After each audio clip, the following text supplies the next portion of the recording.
મિત્રો, હું પોરબંદર જઈ રહ્યો છું અને ગઈકાલે રાત્રે રાજકોટ રોકાયો હતો અને રાજકોટમાં સતત મીડિયાના મિત્રો પૂરેપૂરી તાકાતથી શક્તિથી રાજકોટના હિતમાં જે રોડ રસ્તા ખાડાના ગંભીર પ્રશ્નો છે, રાજકોટ જેતપુર હાઈવેનો જે પ્રશ્ન છે એને મુદ્દો બહુ તાકાતથી ઉપાડી રહ્યા છે. એટલે કેટલાક મિત્રોનો આગ્રહ હતો કે 8 તારીખે આ મુદ્દે કાર્યક્રમ છે, તમે પણ આવો. મેં કીધું ચોક્કસ હું આવીશ, પણ એની પૂર્વે મને જરા એક આંટો મારો, હું જરા પરિસ્થિતિ જોતો આવું. અને જે મેં દ્રશ્ય જોયા છે, આપણને લાગે કે મ્યુનિસિપલ કોર્પોરેશનની કચેરીને તાળું મારી દેવું જોઈએ.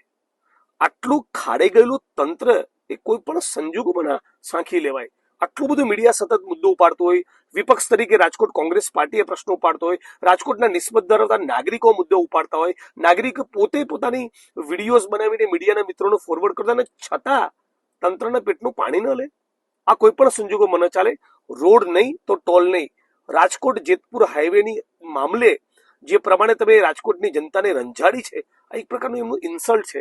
જો તમે રાજકોટના નાગરિકોની વેલ્યુ કરતા હો, તમને લાગતું હોય કે બધા ટેક્સ પેયરનું આપણે સન્માન કરવું જોઈએ, તો તાબડતોબ ભારતીય જનતા પાર્ટીની સરકાર અને રાજકોટ તંત્રે આમાં સફાળા જાગીને યોગ્ય કાર્યવાહી કરવી જોઈએ. જો નહીં કરે તો 8 તારીખે હું રાજકોટ આવી રહ્યો છું અને આંદોલન આવનારા દિવસોમાં એના પછી પણ ઉગ્ર બની શકે છે.